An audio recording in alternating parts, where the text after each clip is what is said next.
Astaghfirullah. Bismillahirrahmanirrahim. Assalamualaikum warahmatullahi wabarakatuh.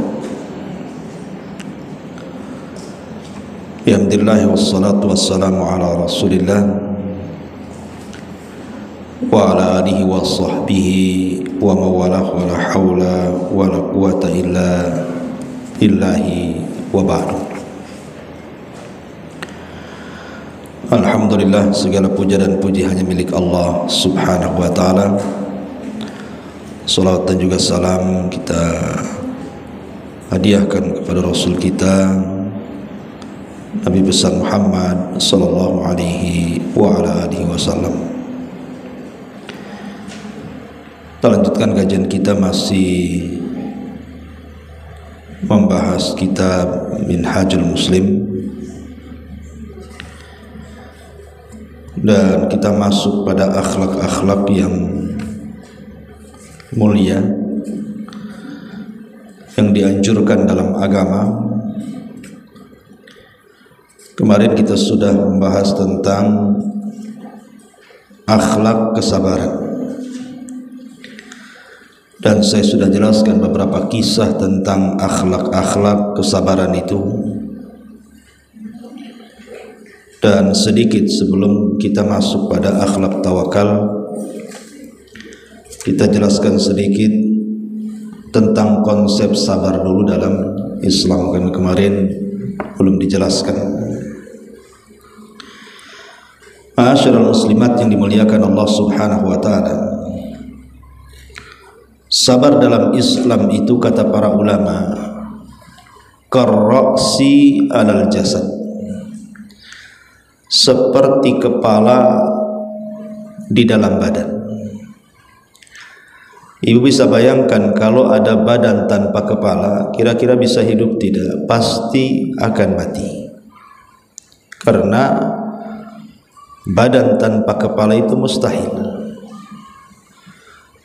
Begitulah sabar dalam Islam. Kalau orang tidak punya kesabaran, maka dia akan sulit untuk melaksanakan syariat-syariat Islam. Bahkan mustahil. Tidak mungkin orang itu bisa melaksanakan Islam tanpa ada kesabaran. Karena sabar itu ibarat kepala dari badan kita. Karena asas dari seluruh amalan-amalan kita itu, baik salat kita, puasa kita, baca Quran kita, zikir kita, haji kita, umrah kita, sebutkan dari amalan kita, itu tidak mungkin kita laksanakan kalau kita tidak sabar. Karena sabar itu asas pondasi dari semua amal yang kita kerjakan. Dan para ulama ketika membagi tentang sabar itu, sabar itu ada 3 jenis. Pertama, sabar di atas ketaatan kepada Allah subhanahu wa ta'ala. Yang kedua, sabar ketika menjauhi kemaksiatan kepada Allah azza wa jalla. Dan yang ketiga, sabar saat menghadapi qada dan qadar Allah subhanahu wa ta'ala. Inilah tingkatan-tingkatan sabar. Dan tingkatan yang paling tinggi adalah sabar di atas ketaatan. Dan sabar di atas ketaatan itu tidak bisa dilakukan kecuali karena orang-orang itu mengikhlaskan ibadah kepada Allah. Kalau orang tidak ikhlas, tidak mungkin sabar. Hanya orang-orang ikhlaslah yang bisa sabar saat melaksanakan ketaatan kepada Allah azza wa jalla. Karena kalau kita mendorong kesabaran dengan keikhlasan itu, maka ibadah yang berat bagi dia itu akan terasa ringan. Bahkan lebih daripada itu akan terasa lezat.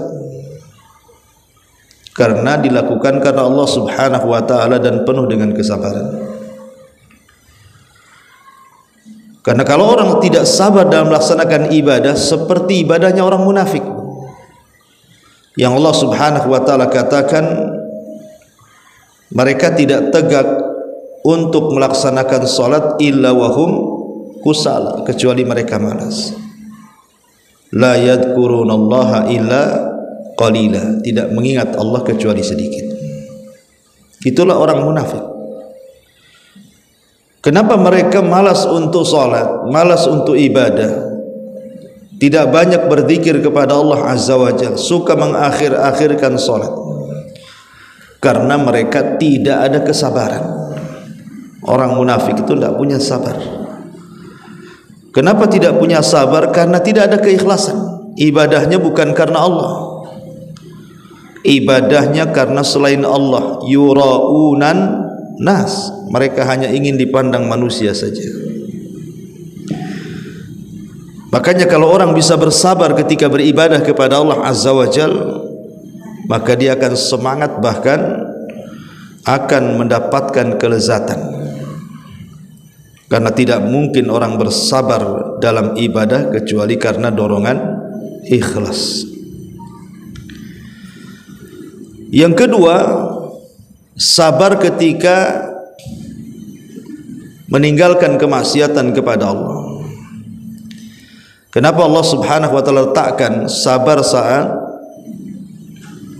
meninggalkan maksiat itu masuk dalam tartib yang kedua? Karena orang yang meninggalkan maksiat itu belum tentu karena Allah, tapi kalau sabar dalam melaksanakan ketaatan sudah tentu karena Allah. Tapi kalau meninggalkan maksiat itu belum tentu karena Allah. Bisa saja dorongannya karena sesuatu hal yang lain. Seperti orang yang biasa mabok tidak mabok karena habis uangnya. Seperti orang yang suka berzina tidak berzina karena terkena penyakit AIDS kemudian dia berhenti. Seperti orang-orang yang berbuat jahat, dia tidak melakukannya karena sakit. Bahkan orang-orang kafir ada yang tidak minum khamr. Ketika ditanya, kenapa anda tidak minum khamr? Mereka nggak jawab apa? Demi kesehatan. Jadi meninggalkan maksiat itu belum tentu karena Allah. Orang kafir pun bisa kan begitu. Tapi kalau dia sabar meninggalkan kemaksiatan karena Allah, berpahala dia. Makanya kemudian diletakkan di peringkat yang kedua. Sabar saat meninggalkan maksiat, saat orang menggibah ibu tidak gibah, saat orang mencaci ibu menahan tidak ikut mencaci, saat orang menyakiti ibu tahan untuk tidak ikut-ikut menyakiti, saat ibu melihat orang lain mabok ibu tidak mabok, saat melihat orang lain judi ibu tidak mau judi, dan begitu seterusnya. Menahan hawa nafsu untuk tidak melakukan kemaksiatan, itulah yang disebut dengan sabar, tidak mau melakukan kemaksiatan kepada Allah Azza wa Jalla. Ini yang kedua. Yang ketiga, sabar menghadapi qada dan qadar. Sabar menghadapi qada dan qadar Allah Subhanahu wa taala. Seperti di zaman Nabi sallallahu alaihi wasallam, ada seorang wanita yang menangis gara-gara meninggal salah satu putranya, dan itu putra satu-satunya. Kemudian dia pun tidak mau meninggalkan kuburnya dan menangis menghadap kuburnya. Lah kebetulan Nabi SAW lewat di situ. Kemudian kata Nabi SAW, ittaqillah ya ummah, bertakwalah kau kepada Allah. Tidak boleh melakukan seperti itu, karena itu termasuk niyaha alal mayyit, tidak terima dengan kematian si mayat, menolak takdir, itu tidak boleh. Maka tiba-tiba kemudian ibu ini tidak tahu kalau yang menegur itu Nabi, sehingga dia menjawab dengan jawaban asal-asalan, tidak menghargai Nabi dan mengatakan, iya kau bisa mengatakan seperti itu karena musibah itu tidak pernah mengalami oleh dirimu, aku yang mengalaminya. Wanita ini tidak sadar ngomong sama siapa dia, kok bisa dia mengatakan seperti itu. Ya, kau bisa ngomong begitu karena musibah ini tidak menimpamu, musibah ini menimpaku. Kenapa wanita ini tidak sadar ngomong begitu? Nabi loh lebih hebat musibahnya dibandingkan wanita itu. Kalau wanita ini kehilangan anak, Nabi semua kehilangan anak. Anak laki-lakinya meninggal sejak kecil, Ibrahim, Qasim, Abdullah, itu semua meninggal di waktu bayi. Belum lagi anak wanitanya Zainab meninggal, Rasul masih hidup. Ummu Kulsum meninggal, Rasul masih hidup. Ruqayyah meninggal, Rasul masih hidup. Kurang apa lagi musibah Nabi SAW? Kok wanita ini berani mengatakan seperti itu? Akhirnya Nabi SAW pergilah, karena sudah tidak bisa nasihati, Rasul pergi. Abu Bakar Siddiq radhiyallahu anhu ketika itu datang dan memberitahu wanita itu, tahukah engkau yang tadi bicara? Kata wanita itu, aku sudah tahu, itu yang ngomong Nabi loh. Akhirnya wanita ini terperanjat, kaget, malu, takut. Kemudian dia mengejar Nabi SAW sampai di rumahnya, dan didapati rumah Nabi itu tidak ada satpamnya, tidak ada securitynya. Sehingga wanita ini meminta maaf kepada Nabi SAW akan ucapannya. Maka Nabi SAW hanya mengatakan, inna sabra fi sadmatil ula. Sesungguhnya sabar itu dikatakan sabar kalau dia bisa sabar dalam pukulan musibah pertama kali.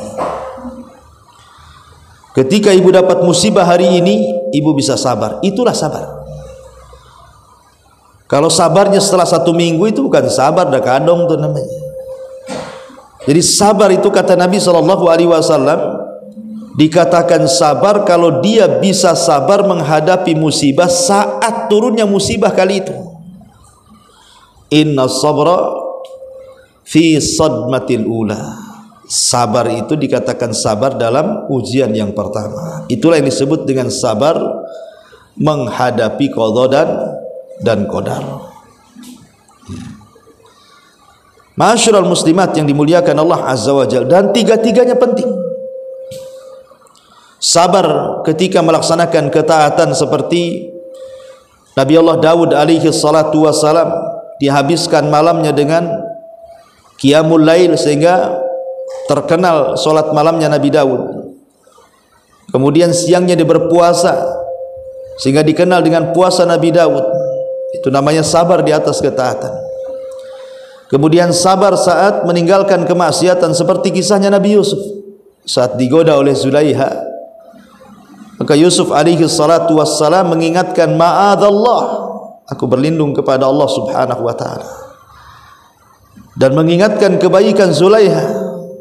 Tapi Zulaiha sudah tertutup hatinya dan terus menggoda Nabi Yusuf, sampai Yusuf akhirnya lari ke pintu dan tersobek bagian belakangnya. Tiba-tiba pintu itu terbuka, rupanya suaminya yang datang. Ya, Nabi Yusuf mengajarkan kepada kita sabar ketika meninggalkan kemaksiatan, menahan hawa nafsu. Begitu juga sabar ketika menghadapi qada dan qadar Allah Subhanahu wa taala. Dan Nabi SAW sudah mengalami semuanya. Sudah mengalami semuanya. Menggabungkan sabar di atas ketaatan, menggabungkan sabar ketika meninggalkan kemaksiatan, dan menggabungkan sabar di antara qada dan qadar Allah Subhanahu wa taala. Terutama yang terakhir, bagaimana Nabi SAW diberikan ujian itu luar biasa. Lahir saja Nabi sudah yatim, kemudian disusukan jauh dari ibundanya di tempat Halimah Sa'diyah. Kemudian setelah itu dirawat, ibunya meninggal, dirawat oleh kakeknya. Hanya 2 tahun kakeknya meninggal. Kemudian dirawat oleh pamannya. Pamannya hidup serba kekurangan, sehingga di usia remaja Nabi SAW sudah pontang-panting mencari uang dengan menjadi penggembala kambing. Kemudian diangkat beliau jadi Nabi. Banyak orang-orang yang kemudian menghina Nabi, mencaci, memaki, mengatakan Nabi gila, Nabi tukang sihir. Dikatakan Nabi SAW dukun, tukang tenun, pemecah belah, perangkai syair dan macam-macam. Belum lagi disakiti secara fisik. Kemudian Nabi SAW harus diusir dari Mekah, kemudian hijrah ke Madinah. Kemudian di kota Madinah, istrinya difitnah berzina dengan Safwan ibn Mu'attil. Tersebarlah fitnah kepada keluarga Nabi SAW. Dan begitu seterusnya. Tapi Nabi SAW adalah Nabi yang luar biasa, mengajarkan kepada kita bagaimana cara menghadapi hidup. Sehingga kita sebagai umatnya, Bu, kalau ibu dapat musibah, sebutkan apapun musibahnya. Coba lihat musibah Nabi. Pasti yang ibu rasakan pernah dirasakan Nabi, dan Nabi mengajarkan bagaimana cara solusi menghadapinya. Menghadapi dengan cara sabar di atas qada dan qadar Allah Subhanahu wa taala. Dan sabar juga selain daripada ada 3 jenis ini, ada 3 jenis yang lainnya yang disebut dengan sabar lillahi, sabar billahi, dan sabar ma'allahi. Ada sabar billah, ada sabar lillah, ada sabar ma'allah. Dan ini berlaku di 3 sabar tadi. Ketika kita sabar di atas ketaatan, maka sabarlah lillah wa billah wa ma'allah. Ketika kita sabar meninggalkan kemaksiatan kepada Allah, maka sabarlah lillah karena Allah, billah dan juga ma'allah. Ketika kita sabar menghadapi qada dan qadar, berarti kita juga harus sabar lillahi wa billahi wa ma'allah. Berarti semua ada 9 macam kan. Kita kupas sedikit.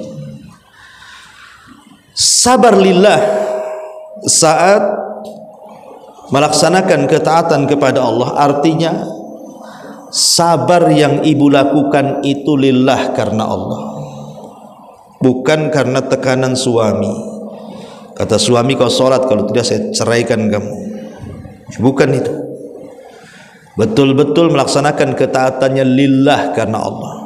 Karena sesuatu yang dikerjakan karena Allah itu, maka akan ringan bagi dia. Kemudian yang kedua, saat bersabar menghadapi ketaatan kepada Allah itu harus billahi. Apa billah? Ba di sini maksudnya ba al-isti'anah. Kita meminta pertolongan kepada Allah Azza wa Jalla supaya kita bisa sabar. Sebab pertolongan Allah itu penting. Ibu tidak mungkin sabar mendengarkan kajian saya di sini kecuali ibu dapat pertolongan Allah, sehingga ibu bisa melangkahkan kaki dari rumah ke masjid ini. Kalau tidak ada pertolongan Allah, Bu, ngapain datang ke Masjid Sholahuddin? Karena Bu Mero ada YouTube-nya, bagus, live aja tengok di YouTube kan begitu. Itu tak sabar tuh. Ya, dia tidak tahu bahwa hadir dengan tidak hadir itu beda.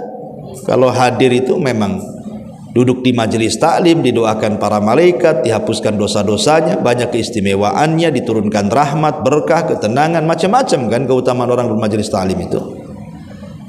Ya, jadi sabar billah itu artinya sabar dengan terus meminta pertolongan kepada Allah, jangan sampai futur.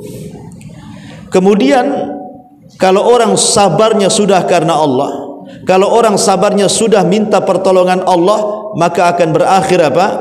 As-sabru ma'allah.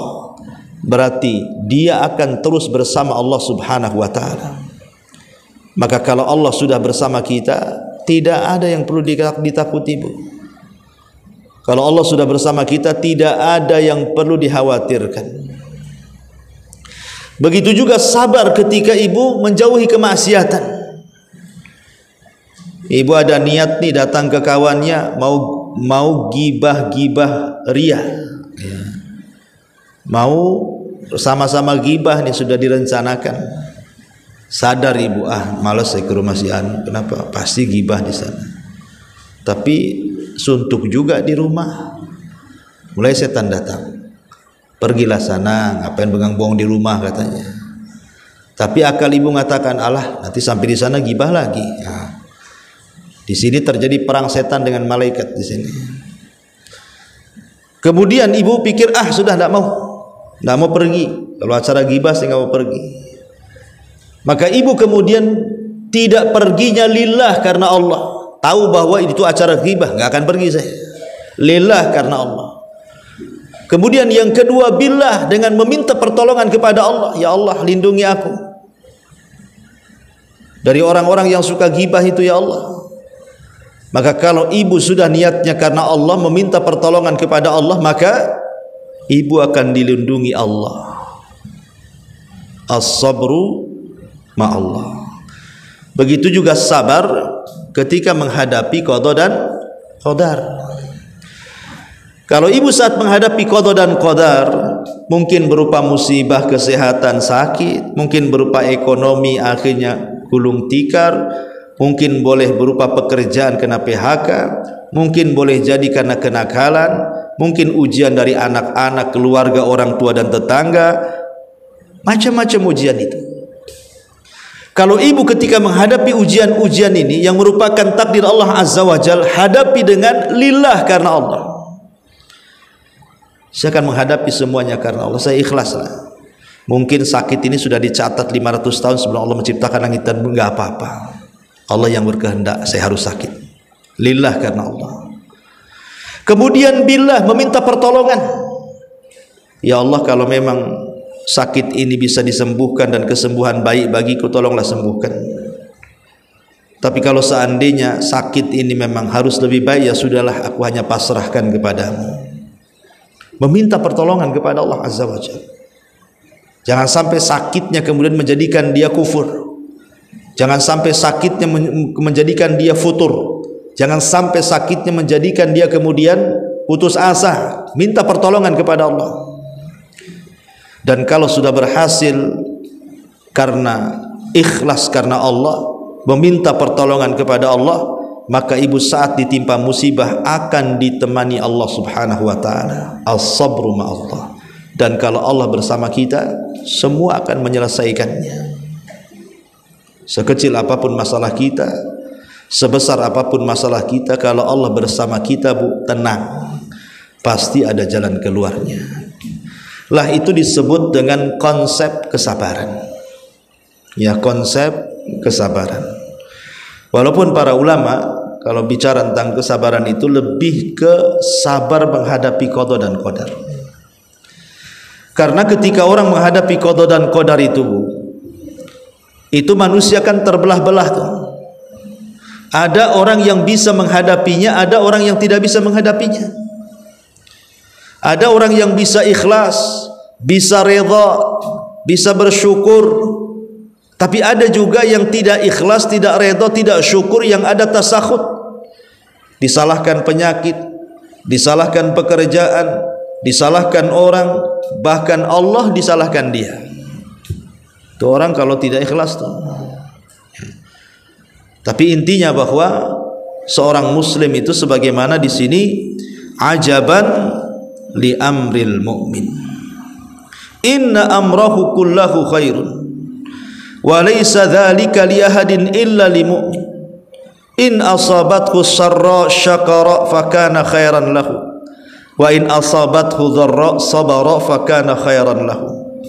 Sungguh menakjubkan perkaranya seorang yang beriman, semua perkaranya dianggap baik sama dia, dan itu tidak mungkin terjadi kecuali kepada seorang mukmin. Kalau ditimpa kebaikan dia bersyukur dan itu baik bagi dia. Kalau ditimpa kemadaratan dia bersabar, itu pun dianggap baik bagi dia. Karena yakin seorang mukmin itu ma yazalul bala bil mu'min min nafsihi wa waladihi wa malihi hatta yalqallah wa ma alaihi khati'ah. Seorang mukmin itu pasti yakin tidak henti-hentinya ujian menimpa seorang mukmin pada dirinya, pada anaknya, pada hartanya, sampai dia berjumpa dengan Allah dalam keadaan semua dosanya diampuni. Itulah keyakinan kita seorang mukmin, sabar dan sabar ketika menghadapi ujian dari Allah Subhanahu wa taala. Inilah sebagai tambahan kajian kemarin. Kita masuk pada pasal ke-3. Akhlak bertawakal kepada Allah Subhanahu wa taala. Allah Subhanahu wa taala berfirman di sini, wa 'alallahi fatawakkalu in kuntum mu'minin. Dan hanya kepada Allah lah hendaknya kalian bertawakal jika kalian benar-benar orang yang beriman. Dan Allah juga mengatakan tadi surah Al-Maidah ayat 2, di surah At-Taghabun ayat 13-nya kurang lebih, wa 'alallahi falyatawakkalul mu'minun. Dan hendaklah orang-orang yang mukmin bertawakal kepada Allah Subhanahu wa taala. Sebagaimana biasa, sebelum saya jelaskan apa itu tawakal, kita akan menjelaskan beberapa kisah tentang tawakal dulu, supaya makin paham apa itu tawakal. Ma'asyiral muslimat yang dimuliakan Allah Subhanahu wa taala, tawakal itu artinya menyerahkan semua urusan kita kepada Allah Subhanahu wa taala dengan berusaha mendatangkan sebab-sebabnya. Itulah tawakal. I'timadul qalbi 'ala Allah ma'al asbab. Menyandarkan hati kepada Allah dengan tidak melupakan sebab. Manusia dengan tawakal ini terbagi menjadi dua.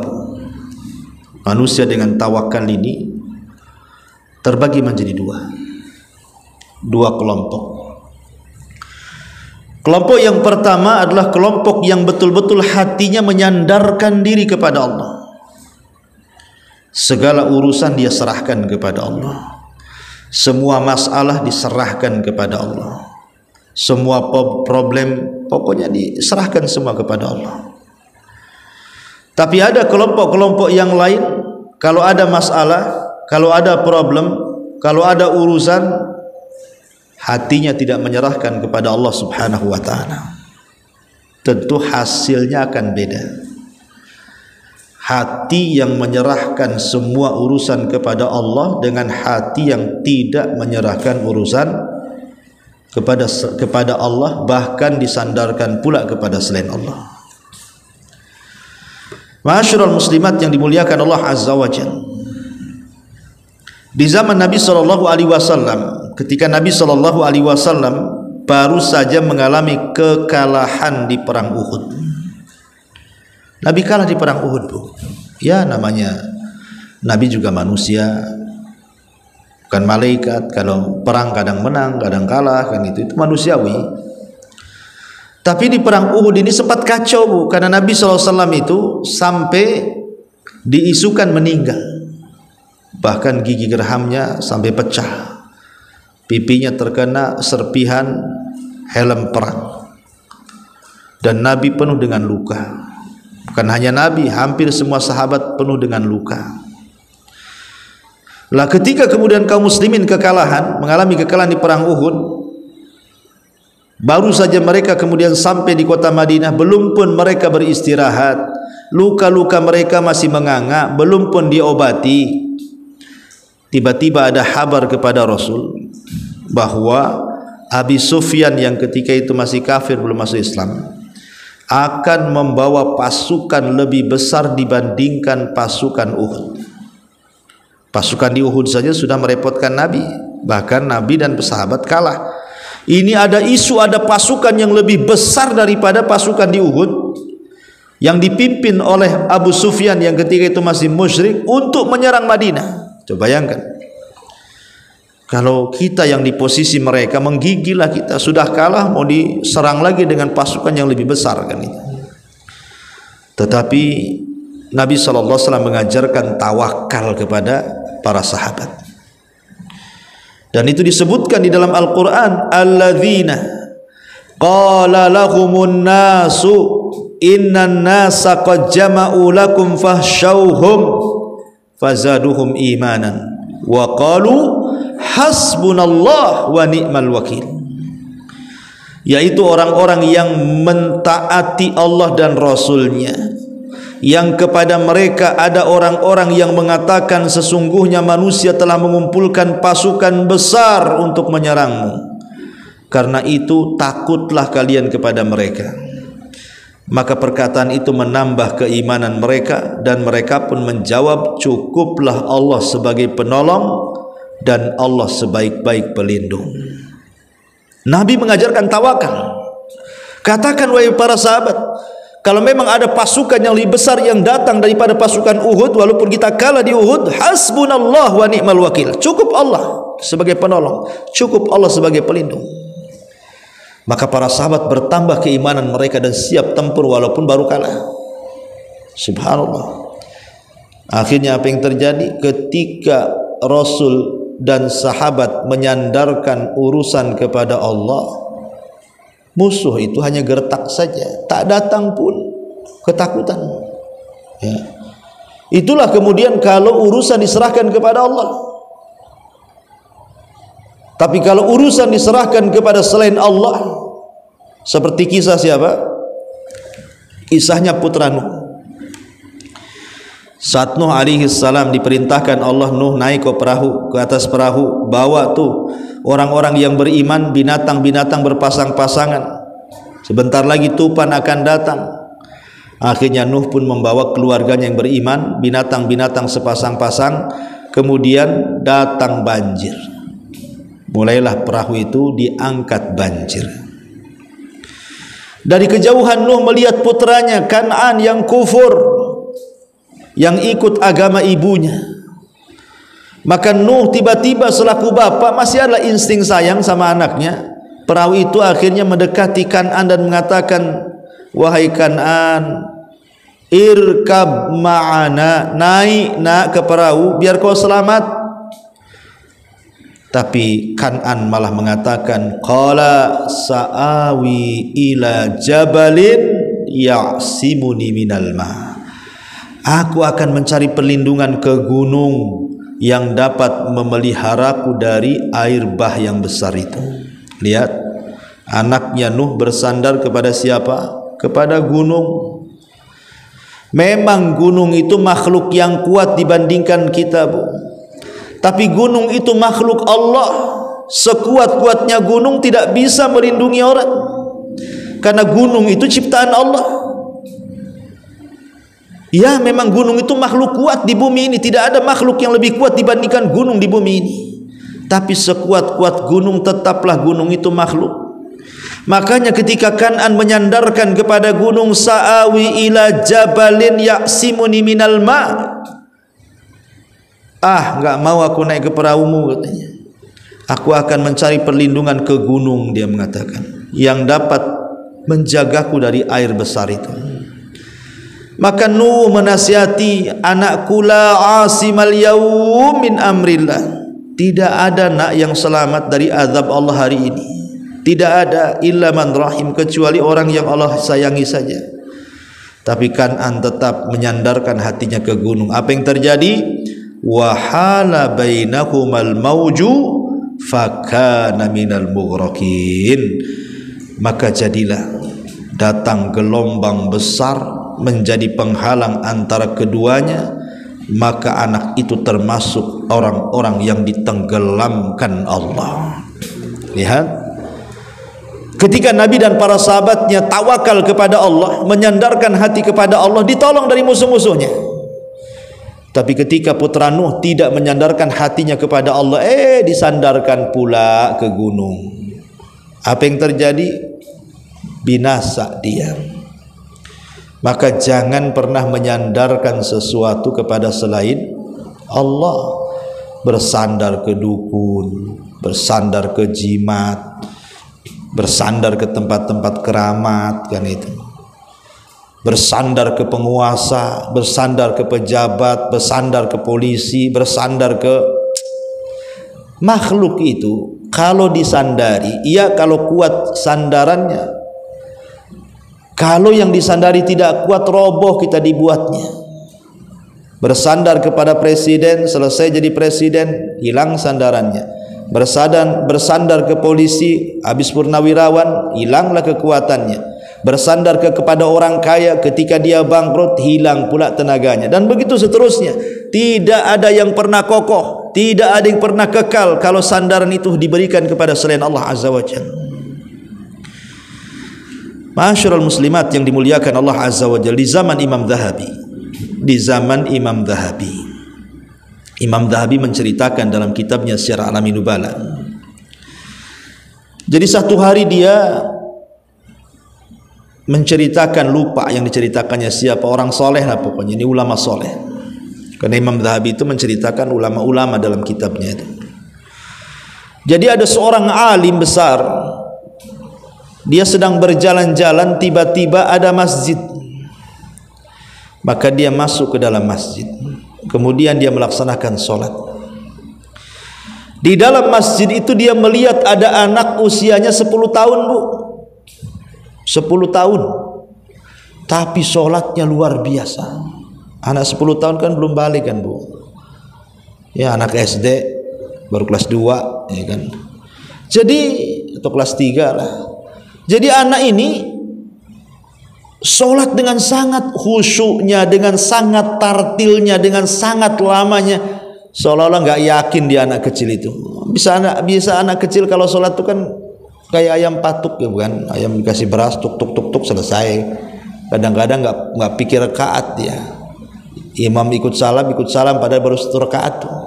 Itu anak-anak kan, Bu, ya. Tapi ini enggak, anak ini serius sholatnya, betul-betul sholat dia.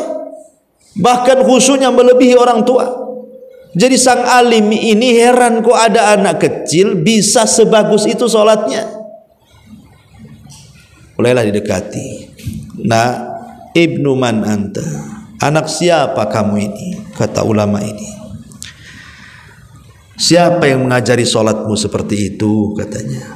Kata anak ini, aku anak yatim, gak punya orang tua, gak punya ayah, gak punya bapak.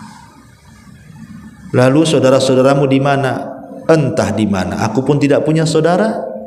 Berarti kau hidup sendiri? Iya, aku hidup sendiri. Macam mana kau hidup? Ya, aku cari makan, cukup makan, datang ke masjid sholat. Kalau lapar aku cari makan lagi. Habis cari makan kenyang, balik lagi ke masjid sholat, katanya. Subhanallah. Akhirnya kemudian sang ulama ini mengatakan, nah, maukah engkau menjadi anakku? Aku akan angkat kau jadi anakku. Mau enggak? Kata anak itu, mau. Aku siap jadi anak angkatmu. Tapi kalau engkau bisa memenuhi 5 syarat, katanya. Masih syarat pula lah anak nih. Ya. Kalau engkau kasih 5 syarat, aku mau jadi anak angkatku. Kata sang alim ini, apa nak syaratnya?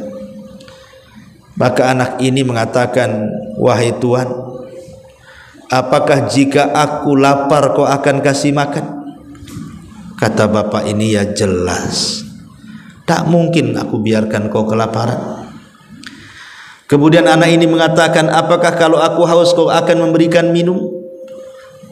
Maka kata sang ulama ini, tentu nah, pasti aku akan beri minum. Yang ketiga, apakah kalau aku telanjang kau akan kasih pakaian? Kata ulama ini, barang tentu jelas, tidak mungkinlah anak angkatku telanjang. Pasti aku akan berikan pakaian yang banyak, yang bagus, yang indah. Kemudian yang keempat, apakah jika aku sakit, engkau akan mengobati penyakitku, menyembuhkan penyakitku? Oh, kalau itu tidak mungkin.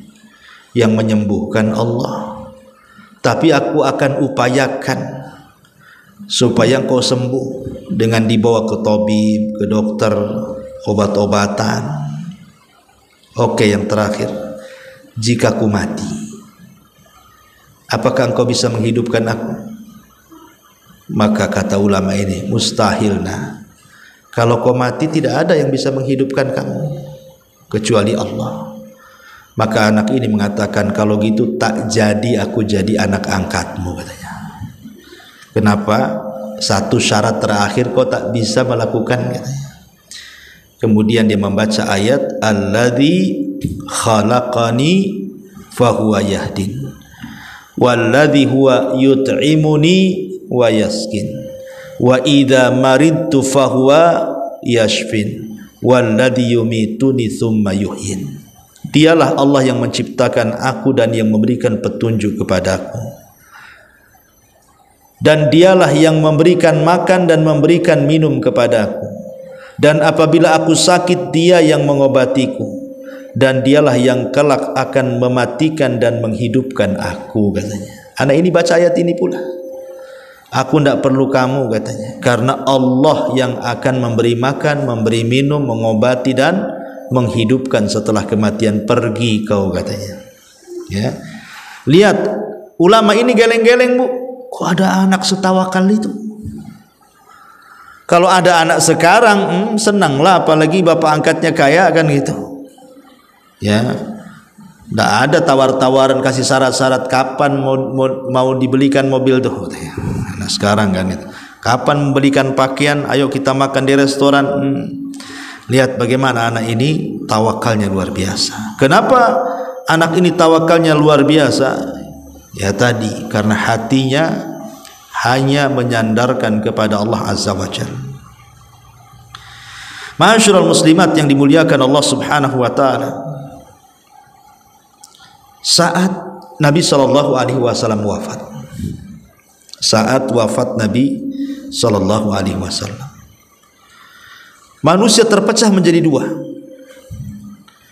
Ada di antara mereka yang hampir-hampir putus asa dan mengatakan Muhammad itu sama dengan nabi-nabi yang lain, bisa mati, katanya.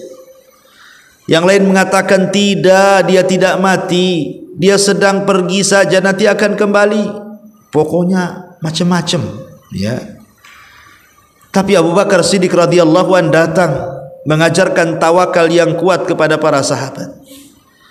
Kemudian mengatakan, man kana minkum ya'budu Muhammadan fa inna Muhammadan qad mat wa man kana ya'budullaha fa innallaha hayyun la yamut. Kata Abu Bakar, manusia, kalau Muhammad yang kalian sembah, Muhammad sudah mati, Muhammad sudah meninggal. Tapi kalau yang kalian sembah itu Allah, Allah zat yang hidup, Allah zat yang tidak akan pernah mati. Jangan lagi bersedih, Muhammad betul-betul mati, karena tujuan kita bukan menyembah dia, yang kalau dia mati selesai Islam kita. Tapi tujuan kita hidup menyembah Allah. Kalau Allah yang kita sembah, dialah zat yang hidup dan tidak akan pernah mati. Sandarkan hati kalian kepada Allah. Subhanallah, Abu Bakar mengajarkan tawakal di sini. Ya, makanya selepas itu sahabat pun akhirnya sadar, ya, apa dan bagaimana yang harus mereka lakukan setelah dapat pencerahan Abu Bakar Siddiq radhiyallahu anhu. Di zaman Nabi Hud alaihi salam, Nabi Hud ini umatnya disebut kaum Ad. Dan kaum Ad itu dijelaskan dalam Al-Quran, bu, sangat sombong. Fa amma adun fastakbaru fil ardi. Adapun kaum Ad itu kaum yang sangat sombong, sombong-sombongnya di bumi. Bahkan mereka mengatakan, man asyaddu minna quwwah, tidak ada manusia yang lebih kuat dari kami, katanya. Makanya Allah mengatakan, lam yukhlaq mithlahu fil bilad, makhluk yang tidak pernah diciptakan sebelumnya. Itulah kaum Ad. Kuat-kuat, kekar-kekar, besar-besar, tinggi-tinggi, tidak pernah ngalahin orang. Kalau perang Bu, tidak perlu bawa pasukan, cukup ngutus 2-3 orang saja untuk menghancurkan satu kabilah, itu gampang. Orangnya raksasa, ya, besar-besar gitu ya, tinggal dilempari batu aja kan gitu, kabilah itu hancur tuh. Tetapi kaum Ad ini tidak pernah menyandarkan hati mereka kepada Allah. Mereka hanya menyandarkan kepada kekuatan fisik mereka. Tapi lihat Nabi Hud alaihi salatu wassalam, perawakannya tidak sebesar mereka, walaupun Hud bagian daripada mereka. Tapi dia kecil, dia lemah. Tapi walaupun secara fisik dia lemah, dia seorang nabi yang hatinya tertambat kepada Allah, yang hatinya tawakal kepada Allah, yang hatinya disandarkan kepada Allah. Dia hanya mengatakan ketika mendapatkan ancaman dari kaum Ad itu, min dunihi fakiduni jami'an thumma la tundarun. Dengan yang lain, sebab itu janganlah semua, jalankanlah, kata Nabi Hud, jalankanlah semua tipu daya kalian terhadapku. Jangan tunggu-tunggu lagi. Kalau kalian ingin menyentuhku, sentuh sekarang, sakiti sekarang kalau kalian sanggup. Subhanallah, kaum Ad ini kaum yang kuat-kuat, tidak bisa menyentuh kulitnya Nabi Hud. Mengambil satu helai rambut Nabi Hud aja tidak bisa. Kenapa? Karena Hud menyandarkan kepada Allah, kaum Ad menyandarkan kepada kekuatan. Lihat ujung daripada kisah kaum Ad ini, Allah binasakan mereka karena mereka tidak pernah menyandarkan kepada Allah Subhanahu wa taala. Tapi Hud menyandarkan kepada Allah, Allah selamatkan dari musibah besar itu. Nabi SAW juga saat hijrah, lihat hijrahnya Nabi itu akhtarul hijrah kan Bu, sebahaya-bahaya hijrah. Tapi Nabi mencontohkan bagaimana tawakal kuat dan mengambil sebab. Ya, dan bukan tempatnya kita bercerita tentang hijrah Nabi. Tapi yang saya katakan bagaimana Rasul diselamatkan Allah sampai berhasil lepas dari kepungan orang-orang musyrik karena tawakalnya kepada Allah dan karena mencari sebabnya sehingga tawakalnya berhasil. Bahkan Ibrahim ketika meninggalkan Hajar dan juga Ismail di sebuah tempat yang tidak ada tanaman, tidak ada ini, tidak ada itu, matilah sebenarnya Hajar dan Ismail itu sebenarnya kalau secara logika. Tapi Hajar wanita yang tawakal. Kalau ini perintah Allah, Ibrahim tinggalkan saja, nggak apa-apa. Allah tidak mungkin menyia-nyiakan kami di sini. Betul. Setelah Ibrahim pergi ke Palestina, rupanya datang suku Jurhum menyelamatkan 2 manusia mulia ini. Kemudian suku Jurhum ikut tinggal di situ pula, akhirnya jadi kampung. Mereka hidup besar, sehat. Akhirnya Ismail pun tumbuh menjadi anak yang luar biasa. Kenapa bisa hidup? Kenapa bisa seperti itu? Tawakal kepada Allah Subhanahu wa taala. Tawakal yang kuat. Dan saya akhiri dengan perkataan Imam Hasan Al-Basri. Imam Hasan Al-Basri ketika ditanya tentang rahasia zuhud, Imam Hasan Al-Basri itu kan dikenal Imamuz Zahidin, imamnya orang yang zuhud, itulah Hasan Al-Basri. Ya Imam, rahasia zuhudmu itu apa? Katanya orang. Kata Hasan Al-Basri, kalau engkau ingin zuhud, lakukan 4 perkara, katanya. Lakukan 4 perkara. Apa itu 4 perkara? Alimtu anna rizki la ya'khuduhu ghairi fatma anna qalbi. Aku tahu rizkiku tidak mungkin diambil orang, maka tenanglah hatiku. Wa alimtu anna amali la yaqumu bi ghairi. Anna amali la yaqumu bihi ghairi. Dan aku tahu bahwa amalanku tidak mungkin diwakilkan orang. Fasyugiltu bihi wahdi, maka aku yang sibuk sendirian mengumpulkan pahala dalam amalan. Wa alimtu annallaha muttali'un alayya, dan aku tahu bahwa Allah senantiasa memperhatikan diriku. Fastahyaitu an yarani ala maksiatin, aku pun malu kalau Allah sampai melihat aku bermaksiat. Wa alimtu annal mauta yantadiruni, aku tahu kematian itu sedang menungguku. Fa'adadtu zad liliqa'i rabbi, maka ku tambah bekalku karena aku tahu akan ku berjumpa dengan Rabbku. Inilah 4 perkara. Salah satunya apa? Alimtu anna rizqi la ya'khudhu ghairi. Aku tahu rizkiku tidak mungkin diambil orang lain, maka tenanglah hatiku. Orang kalau tawakal kuat kepada Allah tidak mungkin khawatir dengan rizkinya. Orang yang tidak tawakal itulah takut kalau seandainya rizkinya diambil orang, sehingga akhirnya saingan sikat sikut kiri kanan, ya, dalam dunia tender itu, karena dia nggak yakin itu, dia harus nyogok sana nyogok sini supaya dapat menang tender, walaupun melakukan hal-hal yang diharamkan, walaupun harus mendolimi orang. Dia nggak yakin bahwa rizki itu sudah di tangan Allah. Kewajiban kita hanya tawakal dan berusaha dengan cara yang baik, ya.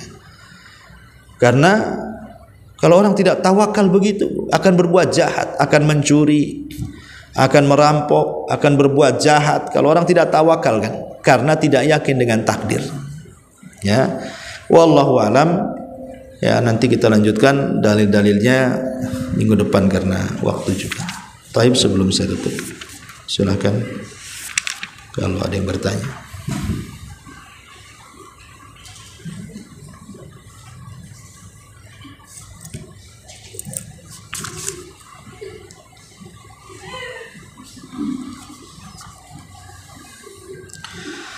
Assalamualaikum Ustaz. Waalaikumsalam warahmatullahi wabarakatuh. Apakah boleh seorang anak membadalkan haji dan umroh ibunya yang sudah meninggal? Apa syaratnya dan apakah boleh dilakukan di dalam satu waktu safar yang sama? Iya. Badal haji itu maksudnya haji yang masih hidup orang tuanya dan tidak sanggup. Jadi kalau orang tuanya mau haji, biaya sudah cukup, tapi kesehatan tak bisa melakukannya. Mungkin sakit, stroke, terbaring, akhirnya tidak bisa berangkat haji. Akhirnya dibadalkan, itu namanya badal haji. Dan orang yang membadalkan haji harus haji. Harus haji dulu, baru haji menghajikan orang. Sebagaimana hadis Subrumah. Subrumah ini sedang tawaf. Kemudian ada seseorang yang tawaf kemudian mengatakan labbaik Allahumma labbaik labbaik an Subrumah. Kemudian Rasul, kalau nggak salah Rasul mengatakan siapa Subrumah itu, dia mengatakan akhun li, dia saudaraku. Maka Rasul mengatakan hujja an nafsika summa hujja an Subrumah. Haji dulu kamu baru hajikan si Subrumah itu. Jadi syaratnya membadalkan haji harus haji orang yang menghajikan. Kalau dia belum haji tidak bisa membadalkan. Adapun kemudian yang sudah meninggal, lihat apakah dia ketika sebelum meninggalnya dia berwasiat atau bernazar, ya. Kalau dia berwasiat atau bernazar, maka anaknya yang melaksanakannya atau wali-walinya yang melaksanakannya. Wallahu a'lam. Kemudian kajian yang kita hadiri di masjid dengan yang kita hadiri di rumah itu via YouTube, mana yang lebih baik? Ya dihadiri di masjid lah. Masjid ini rumah Allah, ya kan? Kita ini berada di rumah Allah. Duduk di masjid saja sudah berpahala karena kita duduk di rumah Allah. Apalagi mendengarkan kajian lebih berpahala lagi. Karena keutamaan bermajelis taklim itu berlaku yang hadir di majelis, ya, bukan yang dengar di YouTube. Dengar di YouTube baik, menambah wawasan dibandingkan didengar musik. Bagus dengar YouTube kajian, dapat pahala, kan begitu. Karena sekarang ini orang kadang-kadang diberikan pilihan yang terbaik oleh Allah. Seperti sekarang dunia dakwah sudah dimudahkan dengan cara live di media, sehingga tak perlu datang pun bisa hadir, ya. Atau yang jauh-jauh, yang mungkin di luar Batam, bisa mendengarkan kajian ustaz dari Batam pun bisa mereka. Alhamdulillah. Kalau orang yang di luar Batam niatnya ingin datang ke Batam, ingin ini, karena kan nggak mungkin. Tapi niatnya sudah dicatat. Tapi bagaimanapun orang yang hadir di majelis taklim itu tentu akan lebih beradab ketika mencari ilmu dibandingkan ngaji di rumah di depan YouTube. Kalau ngaji di rumah, contohlah ibu lah ngaji di rumah, kan bisa baring-baring di sofa kan Bu, bisa sambil makan kacang, bisa sambil makan kerupuk jange, ya kan Bu, bisa sambil jalan dengerin dulu, macam-macam. Ya, kadang-kadang sambil buang hajat keraskanlah YouTube-nya. Ya. Jadi banyak adabnya kurang. Tapi kalau di majelis taklim Bu, kan ibu malu mau bawa kerupuk jange pun malu, ya kan? Nanti ibu makan dengar krauk. Ini yang ceramah siapa kan begitu. Nah, jadi adabnya itu ada kalau hadir di majelis taklim itu, dan adab itulah yang memuliakan ilmu. Adab itu yang memuliakan ilmu. Ya, makanya pahalanya banyak orang yang hadir di majelis taklim itu. Bismillah Ustadz, apa hukum membuat tumpeng nasi kuning atau membuat lomba tumpeng? Surat untuk apa nih lomba-lomba nasi kuning tuh makan? Bisa beli pagi-pagi sarapan kan banyak nasi kuning Bu. Wallahu alam, kalau membuat tumpeng nasi kuning ini kalau tidak ada unsur judi ya enggak apa-apa. Ya. Yang penting lomba itu jangan ada unsur judi saja. Dan hal-hal yang dibuat adalah halal. Enggak masalah. Jangan ada unsur judi dan harus barang-barangnya halal. Mungkin untuk Agustusan kan Bu, ya. Surat apa, ayat berapa ya Ustadz baca dengan artinya Allah yang menciptakan dan yang menghidupkan dan memberi petunjuk? Surat Ibrahim, ya. Kemudian ada apa ini? Apa benar ada salafi hizbi, apa ini, salafi sururi atau salafi asli? Dalam Islam itu tidak ada pecah-pecah, semua sama. Yang penting mengacu kepada Al-Quran dan Sunnah sesuai dengan pemahaman salaful ummah, maka itu agama yang benar. Ya, mengotak-ngotak sebuah keyakinan itu tidak benar. Karena Allah mengatakan kullu hizbin bima ladaihim farihun. Setiap kelompok itu nanti akan berbangga dengan masing-masing. Islam itu tidak kenal perpecahan. Yang memecah dari Islam itu mereka adalah ahlul ahwa, orang-orang yang mengikuti hawa nafsu, orang-orang yang mengikuti bid'ah. Adapun yang kembali kepada sunnah Rasul, kepada ajaran yang benar, tidak mungkin dia berpisah, pasti dia akan bersatu di atas kebenaran. Wallahu a'lam. Subhanaka wa bihamdika asyhadu an la ilaha illa anta astaghfiruka wa atubu ilaik. Assalamualaikum warahmatullahi wabarakatuh.